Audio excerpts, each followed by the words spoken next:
And you're welcome back. And our second topic is Agenda 111. That's the Akufo-Addo government's health infrastructure program versus, quote, abandoned hospitals. Is it an issue of priorities? Now, some 3 weeks ago, the president broke ground for the commencement of his ambitious Agenda 111 project. And this is aimed at delivering healthcare access to Ghanaians, particularly in districts where there are no hospitals. Many questions have been raised about the project, from issues relating to viability, to financing, and even really if the completion date of 18 months is realistic. Well, we here at TV3 and 3FM and on other media general platforms put out a series of stories on, quote, abandoned hospitals. And these have to do with hospitals that have been in work. The project had started, but nothing had been going on. Some had been closed and opened, others open, no healthcare professionals and the like.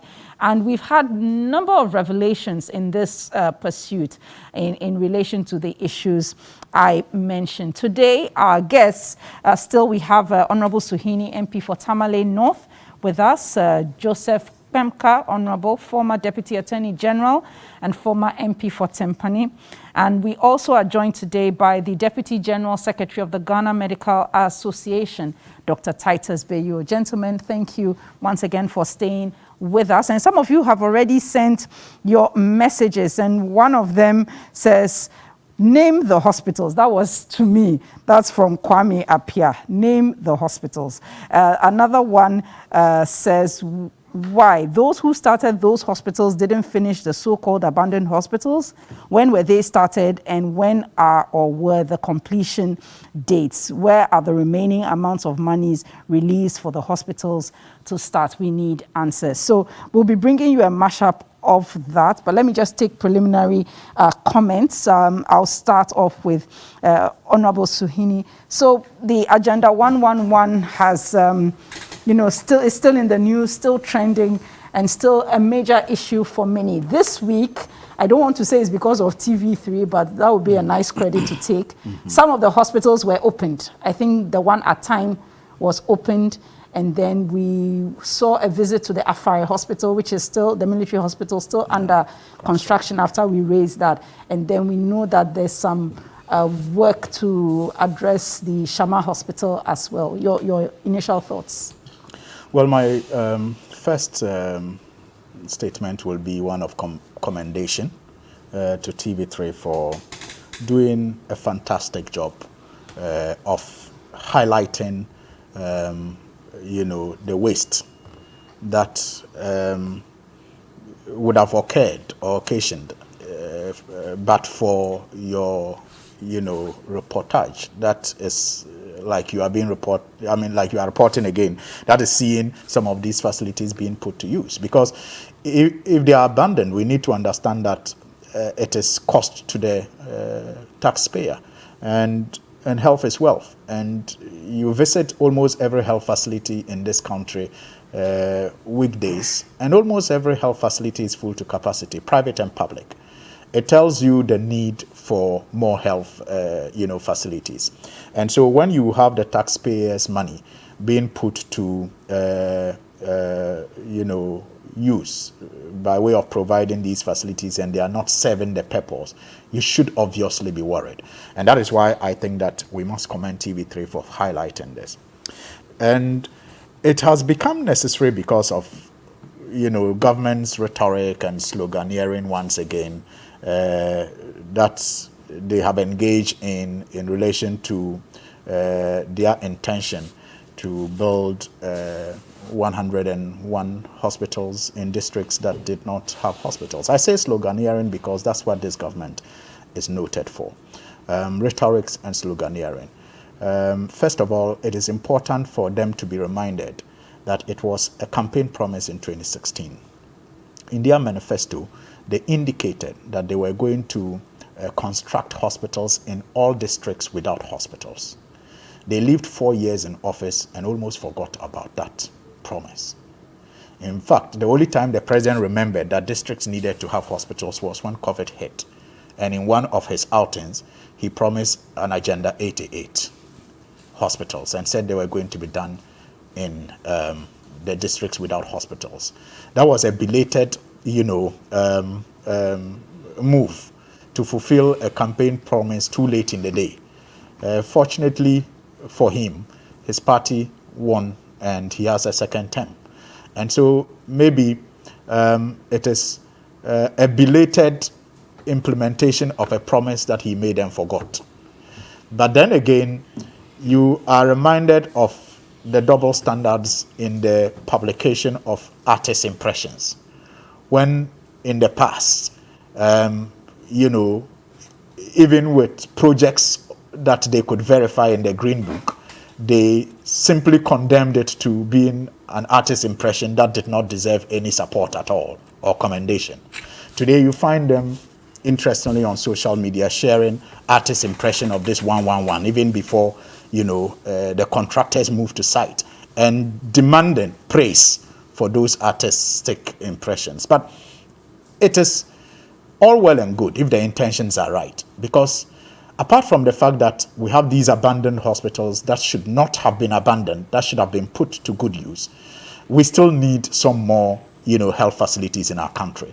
So if the intention is really to improve healthcare, the agenda will not be bad in itself. But because of the record of this government, you begin to wonder if the intention is really to improve healthcare or just to engage in procurement politics that will lead to another level of corruption, like we have seen in many of their undertakings. I'll come back to you in detail on that. No, just so that I don't leave it hanging. If the agenda is to improve healthcare, you will not have them abandoning facilities that are 90% complete. So in some cases, 99% complete, because you would think that they will focus on that to improve healthcare. The UGMC will be operating optimally. The Ridge Hospital will be operating optimally. The phase 2 of the Ridge Hospital will be functioning. The sort that he cut at the La General Hospital, for example, will see some attention because that hospital has been shut down. The Shama people that he assured of a clinic about a year ago and cut short and said money was ready and construction was not going to delay will get some attention. But when you see all of that not getting attention, all of that ignored, and we are all moved to discuss this Agenda 111 with a lot of question marks in terms of procurement and monies that have already been spent, you wonder really if the intention is to improve healthcare or just to engage in another procurement politics that will lead to the high levels of corruption that we see everywhere. Dr. Bey, you're looking at the number of hospitals that are outstanding. I have, at least to start with, even a list of just 11 that we went round and checked and reported on. But we know that there are so much more. I know the question may have been asked you already, that should we have finished these hospitals, but is it about how we weigh our priorities? Maybe we need to prioritize which districts actually need them and provide those hospitals, and then of course complete those already started.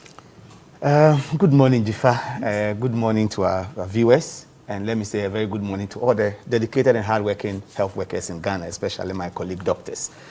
I will just start by saying that to us, the Medical Association and medical practitioners in general, any addition to the infrastructure is very welcome because the deficit is huge, the gap is huge. So any single drop in that ocean, we will appreciate it.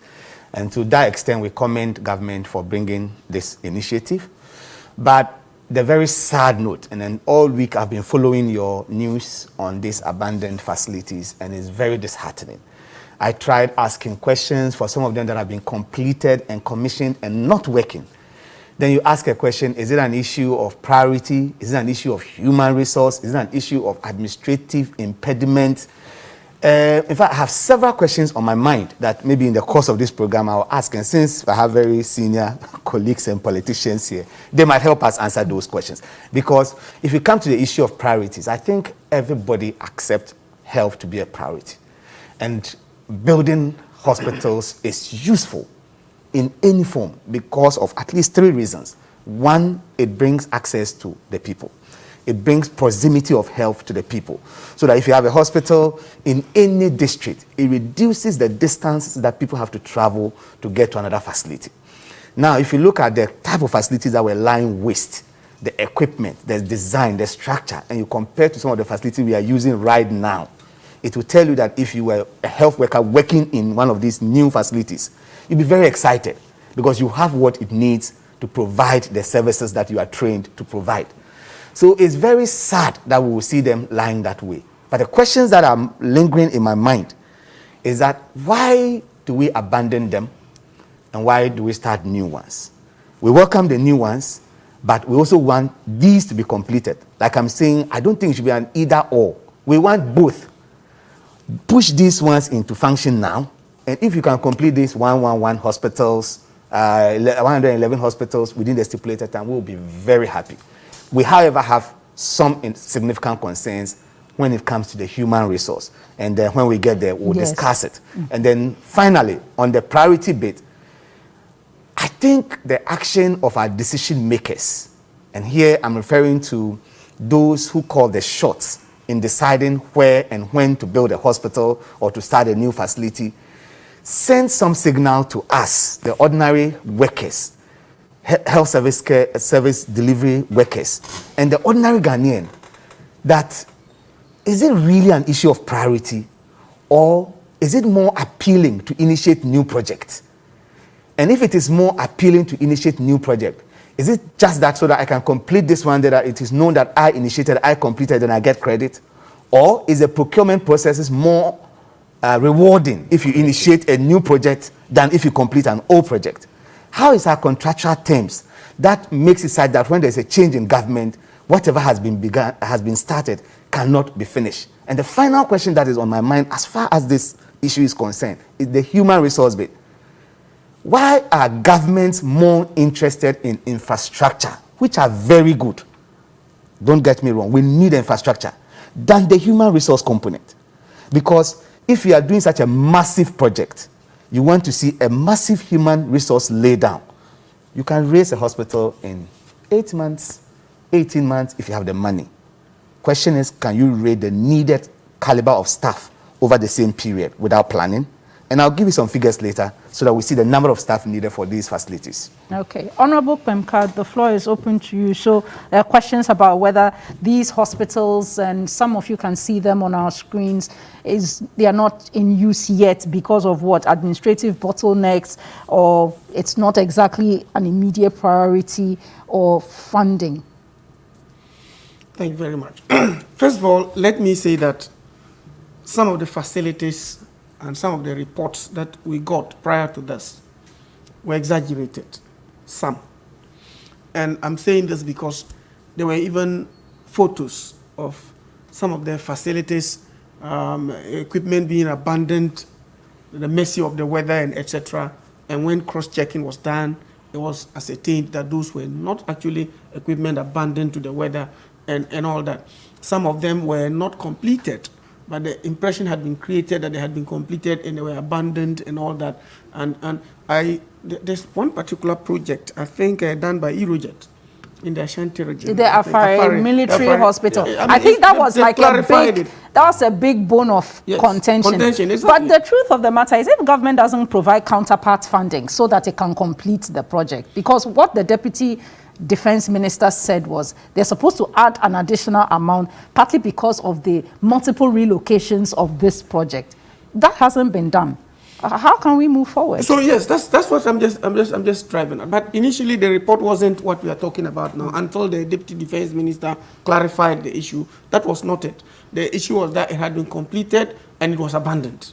But that has not been it, because even Eurojet issued a statement in the course of the week to clarify that indeed the project had not been completed. I recall, and I don't know whether Honorable Suhuyini also recalls, that before the 7th Parliament rules, that particular issue came before us. There was a request for funding from Government of Ghana, the counterpart funding, to finance that. But we couldn't take that motion before we rules. So I have actually followed that particular project keenly, and I knew that it wasn't completed. So the reportage out there was as though government had abandoned it, but that was not correct. again, generally, government's focus is to ensure that where these projects have been completed, they are put to use so that we can reap the benefits that we are supposed to derive from that investment that we've put. But you see, again, there's something, Jifa, that is a demotivating factor to succeeding governments, continuing projects of government that have like their predecessors. And I have to state it this morning in categorical terms, that is killing the nation or the state Ghana. You have a situation where a government inherits a project and then maybe at foundation level or lintel moves to organize resources to complete it. And then, unfortunately, you have, because of politics, those that initiated it will come out to say that, point out a single project of yours. Point out one project. The one that you are talking about, we initiated it. You are not the owners of it. So point out your own. You have taken this amount of money. What have you used it for? When, in fact, projects that the preceding government initiated and left office, some of them were maybe 30%, 40% and all that. And then the government that has come into office has to organize resources to complete it. Every credit, the ones that initiated it want to take every credit for initiating it and asking the other government what you have done. I beg your pardon, Honorable Kpemka, but there is nothing wrong with acknowledging that this project was started by a previous government and we are continuing in the spirit of the social contract that is for the greater good. And I think maybe the MPP lost a good opportunity some time back. Remember the N1 highway? Remember how former President Mills commissioned that highway and brought former President Kufuor to say that he had done all this groundwork to bring the MCA compact. This road is now complete. I must commission it with you. Nothing has stopped the current president from doing same. Probably that would even be a political masterstroke. But he has chosen to commission other projects, not these hospitals, for instance, on his own. There have been projects that have not been commissioned because it means it is former President Mohammed's name on it. T3, for instance. I'm just giving these as examples. It's not to say that it is right that it is not right that a government should initiate its own project. But I think sometimes the successive governments have also not walked in the path of others. You're not looking at the reality on the ground. You see, you have to win power. You don't want to do it so that someone will use it to campaign. First of all, you have to win power in order to govern the country. All right? Yeah. Then you are governing the country. And you are continuing with projects that the previous government initiated. And all that the Hawks will tell you in their commentary is that you have done nothing. All that you are doing are their projects. Look, keenly I have monitored this. And I'm saying that governments will come, governments will go. The nation Ghana remains. But the interest that we have, if we don't take care, that will be the reason why we'll continue to run a circuit show that will not take us anywhere. And I'm saying this because if you listen to commentary in the last months, any project that is completed anywhere, you want to say anything, they say, oh, Mahama secured funding and left. Where is yours? Then the New Patriotic Party comes out to say that, look, there are 111 districts without hospitals. Therefore, as part of our contribution in the health sector, we're going to put up hospitals in the 111. Then the same people who are saying, this project is Mohammed's project, that is Mohammed's project, are saying that, have you completed what we initiated and you want to do new ones? Double speak. Double speak. No. So this government says that, look, we will complete them, but we are doing 111 others in 111 districts without hospitals, for which my district is a beneficiary. And all we need to do is that, yes, we should complete the ones that have not been completed. I agree. That is true, because those ones were not constructed with money from the pocket of Mahama. It's Ghana's money. And the same way, the ones that we are going to construct will not be constructed with money from His Excellency's pocket. It is Ghana's money. But we must make sure that we don't politicize these things. These are things that will be legacies. Remember that if 111 succeeds in its entirety, it will be the biggest single investment in the health sector since independence. That's a fact. Because it is close to $2 billion. The entire cost of the 111 project. So, what I can say is that in running commentary on this, we should try to look at it as a national issue, but not political party issue. Okay, let me bring you to a few issues, and I'll stay with you for a bit, Honorable Klemka, and then we'll take a break and come back. So, Dr. Beyuah raised questions about the human resource capacity. So we know that there are many doctors, many nurses who are not employed. We know. And yet the president says he's going to employ some, or the country, to be specific, will employ some 20,000 and more health personnel when these hospitals are complete. The current doctors we have, they've not, and nurses and other healthcare professionals have not been fully employed. How do we take him on his word? I know my brother is here, and he will be able to speak to what I'm going to tell you. Check who posted 2016 batch of nurses, 2017 batch of nurses, 2018 batch of nurses. Check which government posted them. There were backlogs when we came to power of nurses who had completed school and were waiting at home for 2 years and more, and who had not been posted at all. Cross-check, please. It is very clear that on record we posted these nurses, and then others again will be posted this and next year to make sure that we expand that. Even look at the idea of reintroducing this allowance in the nursing training to motivate many more people to get in there and get educated and all that.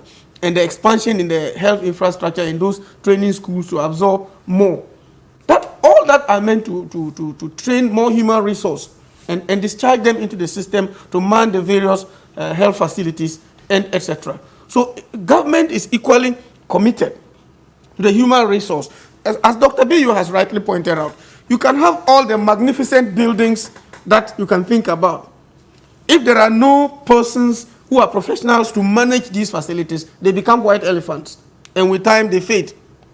So you need that. And that is why government is so much committed to training nurses, training more doctors, and making sure that these professionals come out to manage this. And not just training them, but motivating them with good incentives.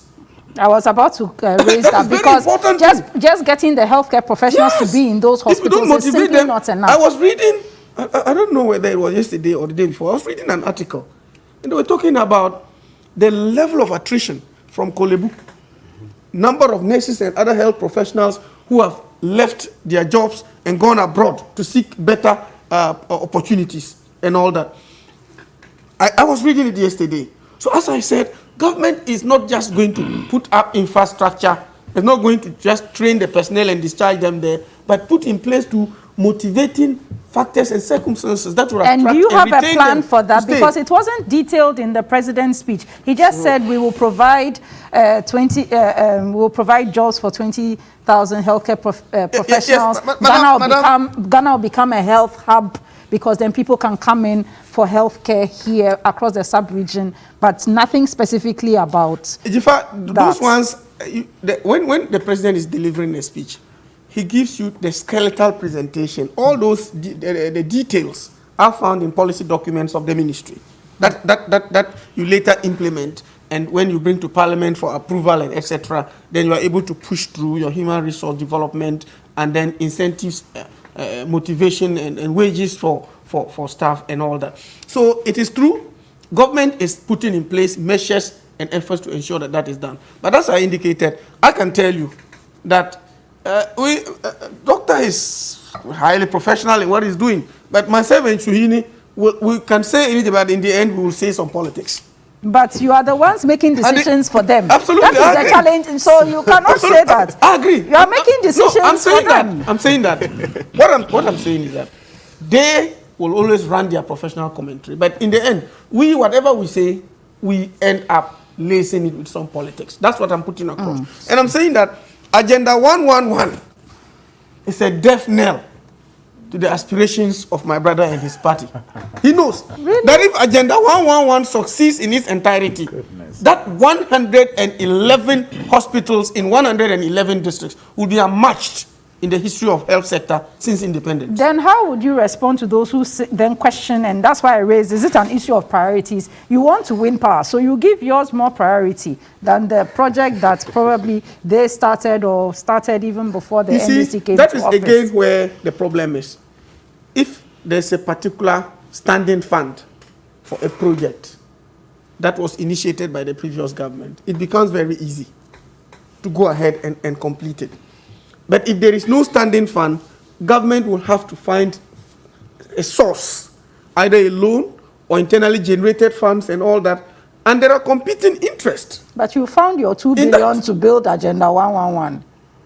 Please, it has not been stated categorically that 2 billion is sitting in an account for implementation. Well, it's true, but that's the cost. It has not been stated. But that is the cost. And the deal had gone to Parliament. Yes, and it definitely the funding will be sought to implement it.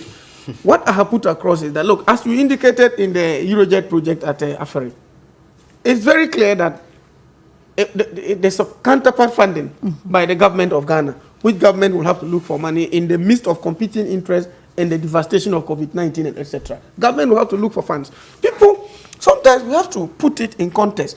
What context do we put it? That in the circumstances of the competing interests that we have in the various sectors, government, look, it is not only health sector projects that you have standstill. Educational infrastructure. There are certain projects in education. I recall that certain projects were initiated under President Kufuor, which were completed when this government came to power. Those ones are there. Housing, even housing, and all that. We have those things. That culture, as a nation, we have to put a blueprint and maybe give timelines to these things so that whether a government changes or not, whoever comes within a certain time must complete those other projects and move on. If that becomes a national policy and put in the National Development Planning Commission's plan, and it is binding on any other person, then we can move on from there. But so long as discretion is granted to any individual who comes to power to run the country in accordance with the dictates of our constitution, that discretion must always be exercised. It mustn't be capricious anyway. All right. Let me read some messages and then I'll come to Dr. Bayo. We'll take a break and then I'll come to you. I'll come to you, Honorable, because I know you have a lot to say.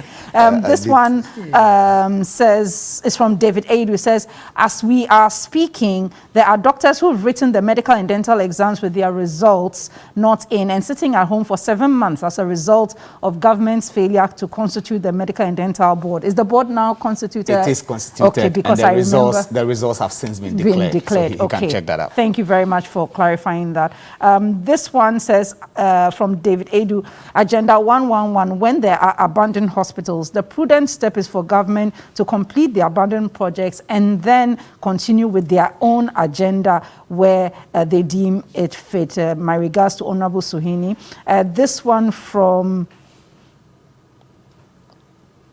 Okay, so these are still from the old messages, but thank you very much for sending them. Yes, so Dr. Bayo, the issue of the healthcare professionals to be employed. Yeah, just before I tackle that, I think some small revelation from my brother here will leave all of us thinking as a nation, because I think it's giving us a peek into the mind of the politician and what influences what they do.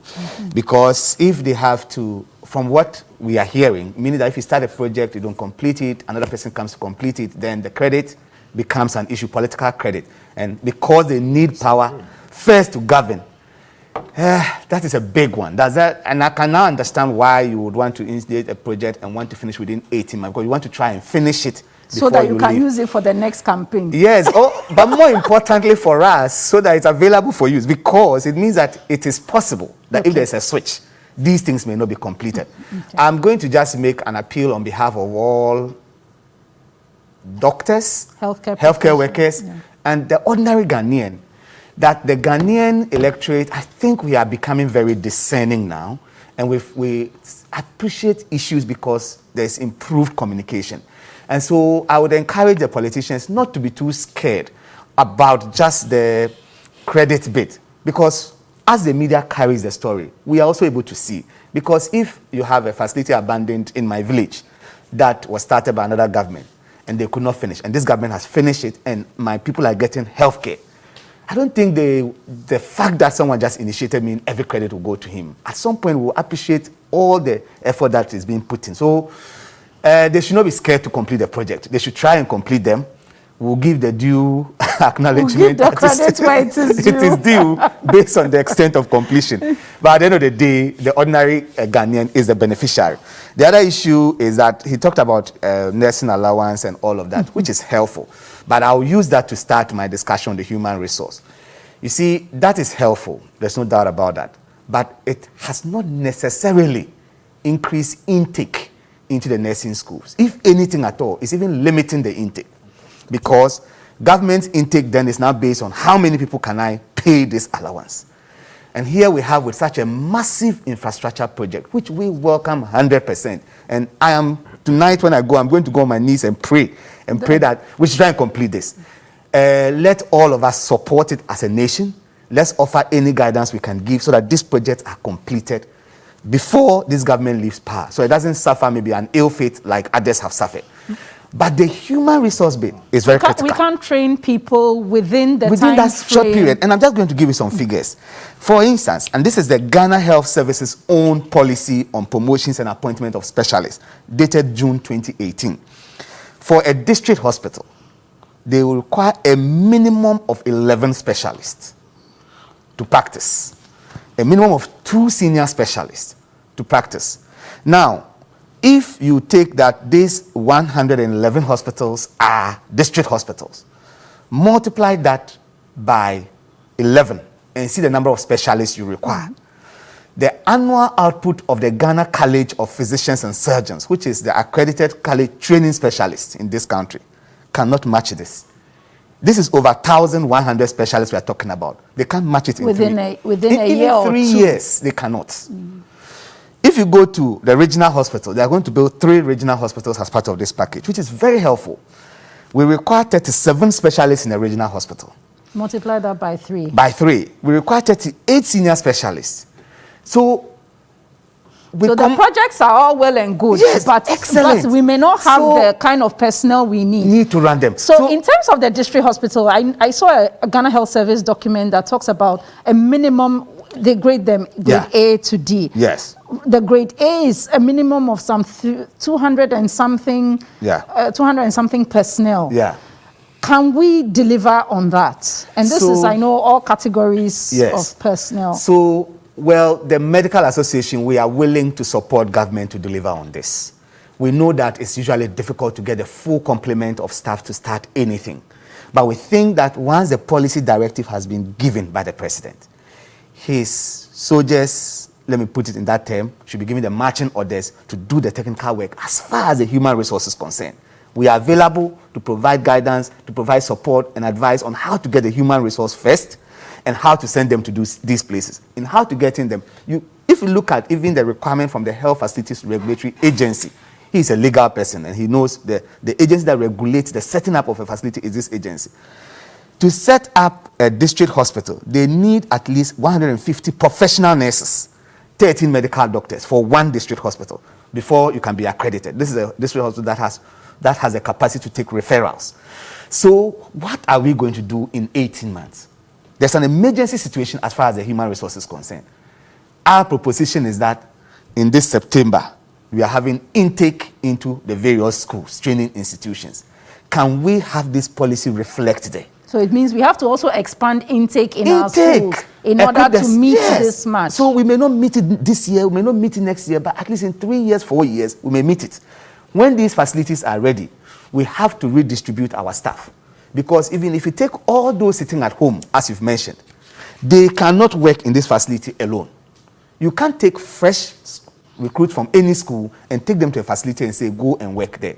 Then you're going to turn that place into a very disastrous facility because they need experienced hands to guide them.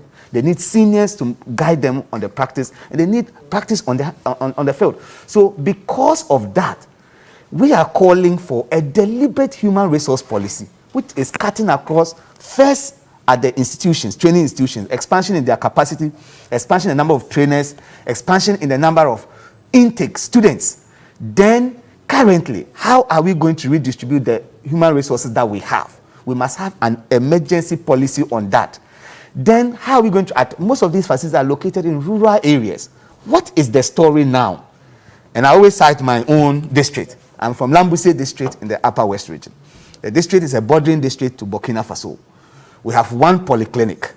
The entire district has only one doctor. This doctor is involved in administrative work as the head of the hospital, acting head of the district hospital, the district health administration. He's the only person. We are a beneficiary to this 111. Over the years, people are not going there. So even when you train the people, how are you going to get them there? And that is where we need policy to attract, to motivate, so that they can be retained. And some of these policies, it's not a matter of making noise or just speaking about it on TV or radio. It must be deliberate, because these facilities are not being built in the cities. Very few are in the cities. And to the extent that they are in the rural areas, we need something to attract the doctors, the nurses there. Accommodation, road network, telecommunication, because if you post a young specialist to an area without telephone network, how is he going to survive? In my place, you get there, you are making a call before you realize your network is switched to Burkina Faso network. How are you handling this? So if you've left your family in Accra, so we need that deliberate policy on how to redistribute.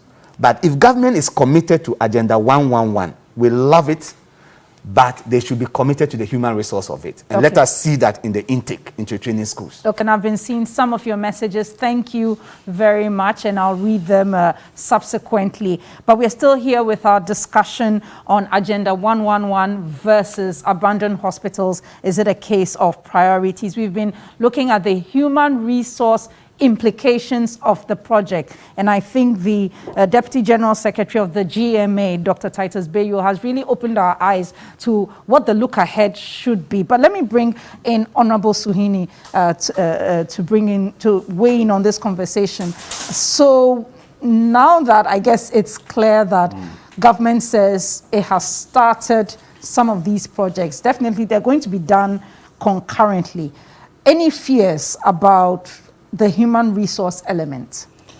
Well, Jifa, it's not just with the human resource element. I started by making the point that if the intention is to improve healthcare, there's no one, I think, in this country who will be against, such a move to increase the infrastructure stock as far as health infrastructure is concerned.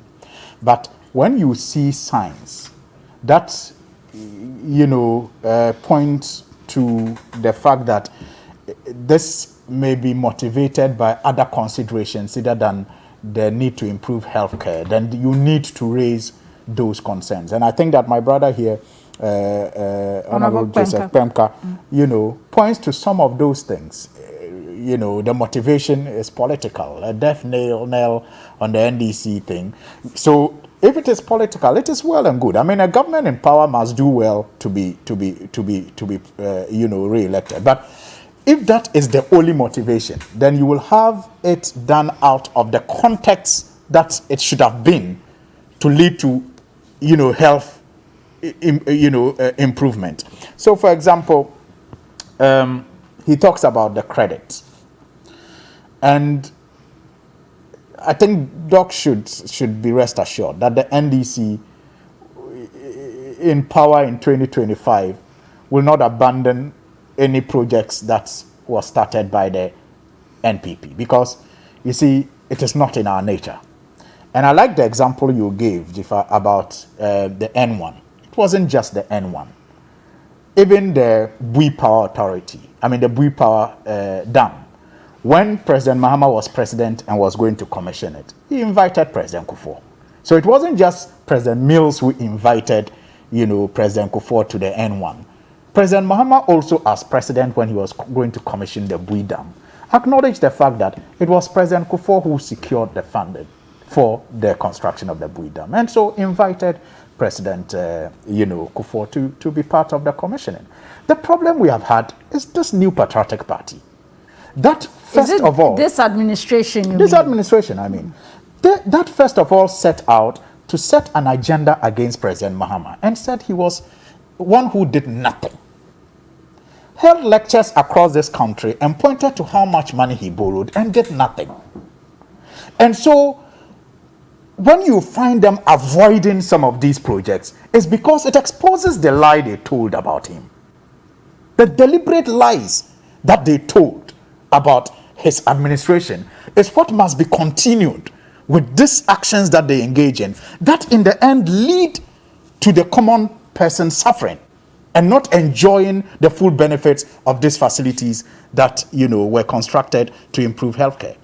In fact, when President Akufo-Addo talks about Ghana being a health hub, a tourist destination for health purposes, we are 6 years late. Because that was the agenda. And that is why you have so many of those facilities across the country. That is the Eurojet project. Yes. So that was the plan for a long time. Yeah, for a long time. Go look at the University of Ghana Medical School Center. People were taken to Israel and others to be trained for that purpose. Go and look at the Maritime Hospital in Tema. That was the agenda to make Ghana a hub. And then it was supported by these district hospitals, though it was not named or christened Agenda 111. Look at the number of district hospitals. In fact, in the then Brong Ahafo region alone, I can count up to about 6 district hospitals or 7 that were constructed. The Western region. It was not, because governance wasn't about sloganeering like it has become today. My goodness. It was a more serious business. My goodness. So the number of district hospitals, that is why at the time that they were promising in 2016. Remember that Eurojet, at the time they were promising, can I finish? At the time that they were promising, district hospitals without hospitals, they knew that we had less than 45 districts without hospitals, because there was that grand agenda to make sure that almost every area was covered in terms of health facilities. Indeed, even ministers and appointees of the president had to levy themselves at some point for the CHIPS compound. That was a grand agenda to improve health facilities in this country. And it was not just a stand alone. When my brother today boasts about they posted 2017 nurses, they posted 2018 nurses, and posted 2019 nurses, did they post them to their farms or their homes? They posted them to facilities they didn't construct. Because we were training people and they were coming out of these facilities and needed places to work. And so those facilities were not just built in isolation. And that is also linked. But it took some time for the facilities to be ready.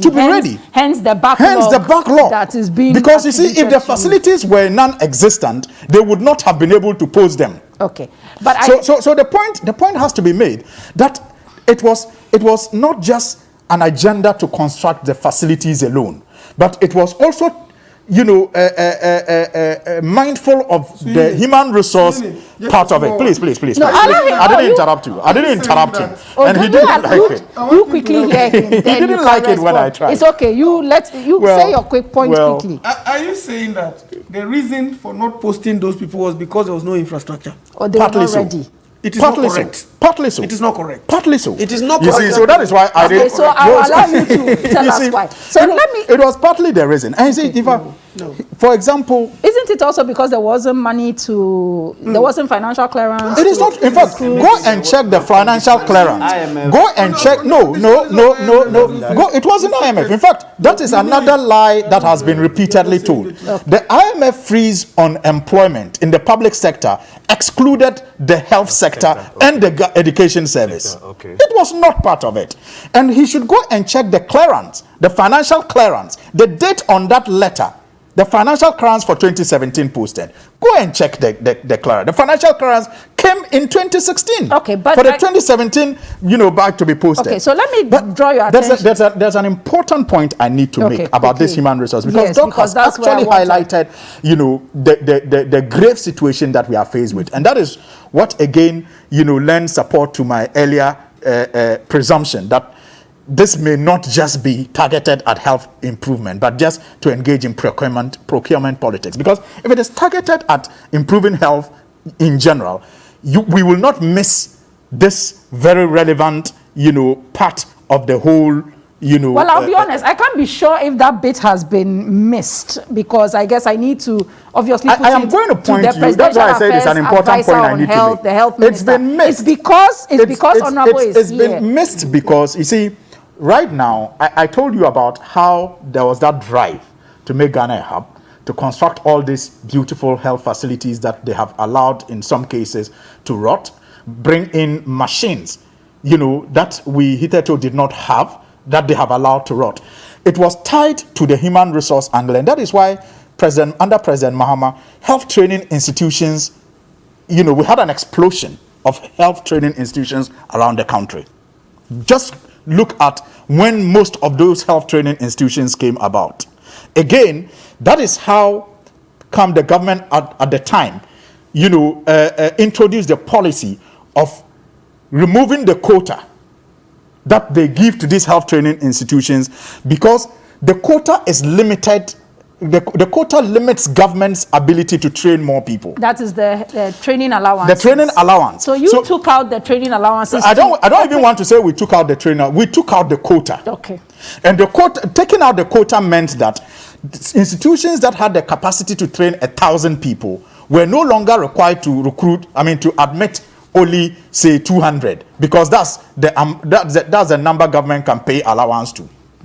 Because if you can, and most of our facilities, there was a research done, and most of our facilities the training facilities had the capacity to train more than they were training. So you had empty classrooms in those facilities because government could only pay 200 trainees allowance. So they are allowed to admit 200. So the policy was to take out the quota, let the training institutions admit as many as they can, because we have people passing from secondary school every day. Now, you guarantee them jobs when they graduate by putting up these health institutions. It is better than guaranteeing them allowance and not jobs. Okay, I think that point has been made. Let me bring in Dr. Bayo. So, Dr. Bayo, I know you will respond to Honorable Suhuyini a bit, but please relate it to a question about these hospitals you are mentioning. We have a lot of retired medical doctors, medical and nurses and other healthcare professionals. Once they are put out because of retirement, I think those are opportunities we can tap into for some of these new hospitals who need experienced personnel. They serve as mentees, mentors for the mentees to train them up. Isn't that an option? Well, it is an option. I mean, there have been calls for an extension of even the retirement age for doctors and specialized areas where the skill is needed, and also the need to bring in retiree. But before we would do that, it will be prudent to exhaust the ones that we are training, because it will not be fair for someone who has finished medical school be at home whilst you bring in someone who has finished serving the nation. So even though they'll be very useful as mentors, they'll be very useful to guide, and some, especially those who are just retiring in their early 60s, some are still very strong and can work. If they are willing to work, they could be brought on board, especially in the emergency situation, when I call for an emergency policy.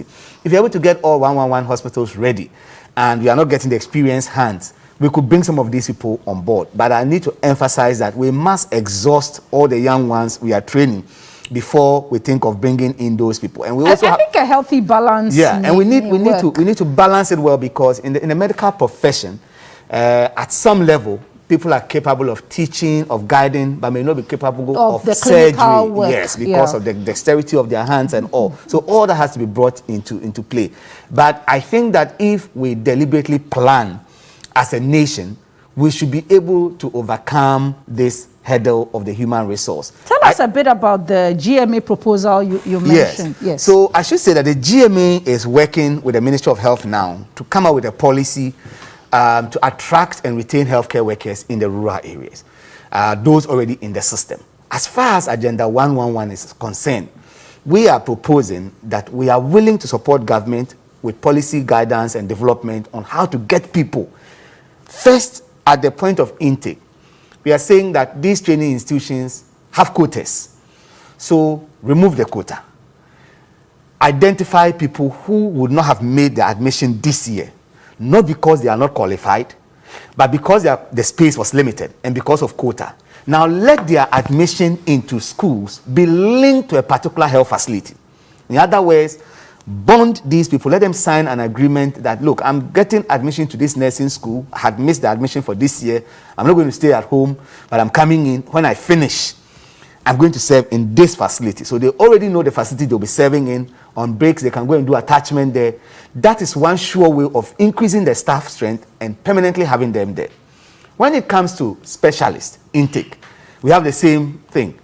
In the case of the Ghana College of Physicians and Surgeons, the capacity to train currently has been restricted based on the teaching hospitals. We are asking for decentralization of the training. Get a lot of trainers. Decentralize them. Let all regional hospitals be involved in training. That will require a cross-sectorial collaboration with the military or the Air Force, and I'm going to explain why, with the Ministry of Transport, with the Ministry of Housing.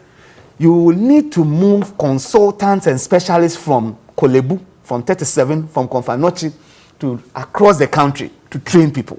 So instead of getting all the doctors to come to only these few facilities to train, which will restrict how many people you can take, because there's only a number of specialists in training you can have per team. If I have 7 residents to train in Kolebu, it will mean that they will suffer in the amount of skills they will get. So instead of bringing them here, keep some at Bolgatanga Regional Hospital. Draw a rota for consultants like me and my colleagues and tell you, Dr. Bayo, you are in charge of Upper East Regional Hospital. Monthly, we'll fly you in a week. Go there, operate with the doctors who are there, guide them through, and train them there. This should be a proper contractual agreement and get all consultants on board. If this is done, immediately the training intake will blossom. It will increase in terms of numbers. Then we are going to get specialists trained. The other thing is that if you train the people where they work, the tendency for them to relocate to Accra is low. But if you bring someone to Accra for 5-year training, in the course of that time, the person has maybe married, has kids have begun school, how does that person relocate completely to a rural area to train? So we are saying that we need that kind of comprehensive policy for training at all levels. And this should be backed by proper motivation of the staff when they are fully trained. Motivation, because these people are going to be sacrificing a lot. So what do they get in return? Are we giving them some special allowances? Are we giving them something for movement, vehicles where they are, accommodation? How do they make up for their kids' school? If you send someone to a village somewhere, the person immediately is going to keep 2 homes, because you have to keep your family in the city so that the kids can go to school whilst you labor in the village. How am I compensated for that? In the village, there's no additional hospital for you to do part-time practice. All your effort is at the district hospital. How are you compensated for that? Your colleague in Kumasi, after working at Konfanochi for to do locum elsewhere, his dedicated time, will have time to do locum somewhere.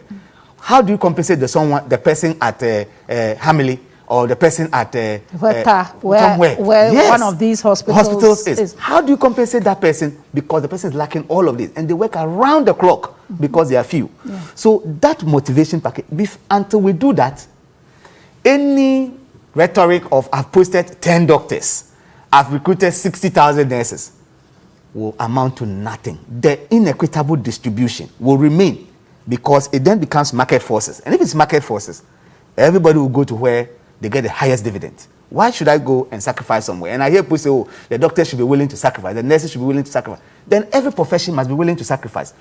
The legal profession, how many lawyers are in the Upper East? The Hippocratic Oath. How many are in the Upper East? They are serving somewhere. The Hippocratic Oath did not sentence us to poverty. It did not sentence us. My senior brother. I like that. You know? I think that's a good way to end. So, you are on the floor. You're making a very, very important point. Yeah. And I think it gives us a lot for reflection. Yeah. I think I agree with you. If there's anything beyond 100%, I agree with you. You know, to be honest with you. But you did politics with the quotas. I'll come back to that. I'll come back to that. You see, you will come back to the politics. My brother. Yes, sir. You were talking about this distribution of professionals, and you went to talk about lawyers. But you are a lawyer too, former deputy attorney general. So how many for the longest time, Honorable Ambrose Jerry was one of the few lawyers operating in Upper West. Yes. Let me make this very clear. Immediately from law school, I went back to Upper East. Yes, you did. Good. Let me make it very clear. Yeah. And I came from Upper East to become deputy AG. As AG, how did you change the distribution? I'm making things very clear. So I am not part of the Suhinis who have remained in Accra. I am not part. I went back and I said, in fact, after first degree, I went back to teach there.